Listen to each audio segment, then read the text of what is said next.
Noodles শুধু সকালের বিকেলের নাস্তার বাচ্চাদের টিফিন নয়, হুটহাট মেহমানদারিতে এবং যদি লং জার্নিতেও এক বক্স নুডলস সাথে থাকে তাহলে আর কি চাই। আর এটা রান্না করতে খুবই অল্প সময় লাগে, খেতেও অনেক মজার হয়, পেটটাও ভরিয়ে দেয়।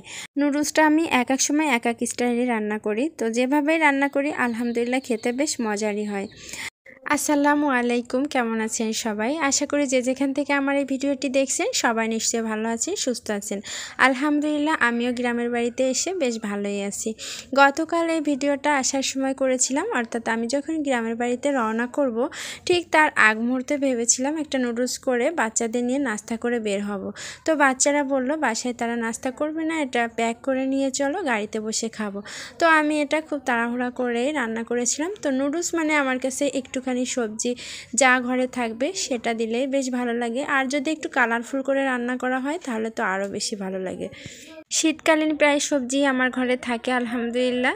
তো আজকে ছিল বাঁধাকপি, সিম, গাজর, ক্যাপসিকাম। তো আমি এখানে যেহেতু একটা ক্যাপসিকাম ঘরে ছিল এই জন্য ক্যাপসিকাম ব্যবহার করেছিলাম, গাজর আর বাঁধাকপি দিয়েছিলাম, আর সিমটা স্কিপ করেছিলাম। তো এই সবজিগুলো খুবই নরম, খুব অল্প সময়ে এগুলো সিদ্ধ হয়ে যায়। তো সবজিগুলো সিদ্ধ হয়ে যাওয়ার পরে এখানে একটা নুডলস আমি সিদ্ধ করে নিয়েছিলাম, এই নুডলসটা দিয়ে দিলাম, আর সাথে 2টা ডিম পেঁয়াজ দিয়ে খুব ভালোভাবে ভেজে রেখেছিলাম, ডিম 2টাও দিয়ে দিলাম। এগুলো সব এখন মিক্স করে নিব। সাথে 2টা কাঁচামরিচ ফালি করে কেটে দিয়েছি, যাতে ক্যাপসিকামের কালারের সাথে ছোট করে দিলে খুঁজে না পেলে আবার বাচ্চারা খেতে চাইবে না। তো এটা এখন ভালোভাবে মিক্স করে নিচ্ছি। এই সবজিগুলো মোটামুটি আকারে মিক্সড হয়ে গেলে এর উপরে দিয়ে দিচ্ছি 1 চামচের মতো সয়া সস, আর দিয়ে দিব 1 টেবিল চামচ টমেটো সস। তো সব মিলিয়ে এখন খুব ভালোভাবে মিক্সড করে নিব। আর এই পর্যায়ে কিন্তু নুডলস রান্নার সমস্ত উপকরণ আমার দেওয়া শেষ।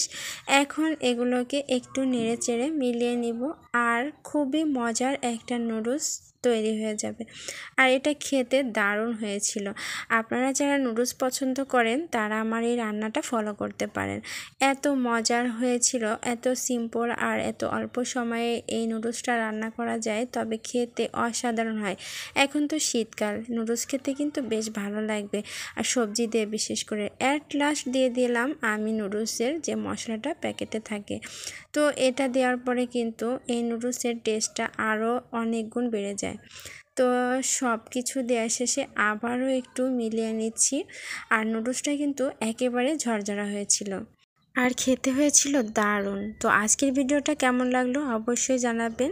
আজকের মতো এ পর্যন্তই, দেখা হবে নেক্সট কোনো ভিডিওতে আবারও। আল্লাহ হাফেজ।